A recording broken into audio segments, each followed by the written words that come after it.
बातमी आहे युद्धासंदर्भातली, कारण रशियानं तिसऱ्या महायुद्धाचा इशारा थेट अमेरिकेला दिलाय। गुन्हेगारी पद्धतीनं राजकीय राजवट बदलण्याचा वेडेपणा असून अशा पद्धतीनं राजवट बदलल्यास तिसरं महायुद्ध सुरू होऊ शकतं असा इशारा पुतीन यांनी अमेरिकेला दिलेला आहे। अली खामेनींचा मृत्यू ही क्रूर हत्या असल्याचं म्हणत इस्रायल अमेरिकेचा त्यांनी तीव्र शब्दात निषेध केलाय।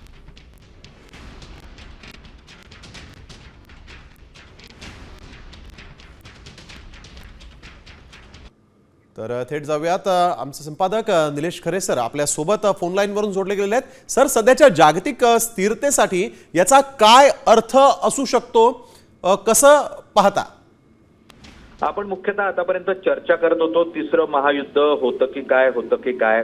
आता थेटपणे रशियाचा इशारा, आणि रशिया आणि अमेरिका आजही जगातल्या दोन सर्वात प्रमुख अशा शक्ती म्हणून आपण बघत असतो। रशियाबरोबर चायना, चीनचाही त्याच स्वरूपाचा स्वर आहे, आणि रशिया आणि चीननं काल या संदर्भात चर्चा एकत्रितपणे केलेली आहे। आणि त्यानंतर पुतीन यांचं हे वक्तव्य अत्यंत गंभीर स्वरूपाचं आहे।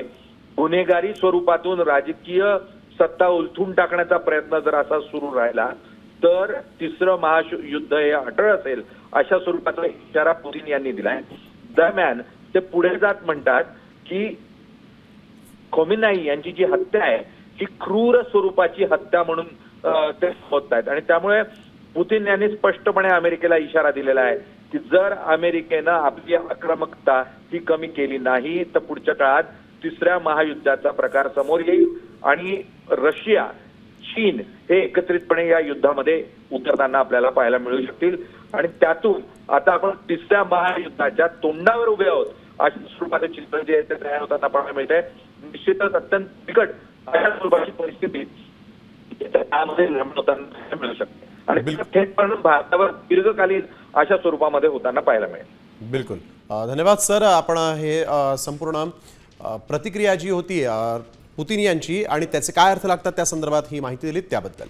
तर तिसऱ्या महायुद्धाचा रशियाचा आता थेट इशारा आहे, त्यामुळे तिसरं महायुद्ध लादलं जाऊ शकतं का असा प्रश्न या निमित्तानं आता उपस्थित झालेला आहे।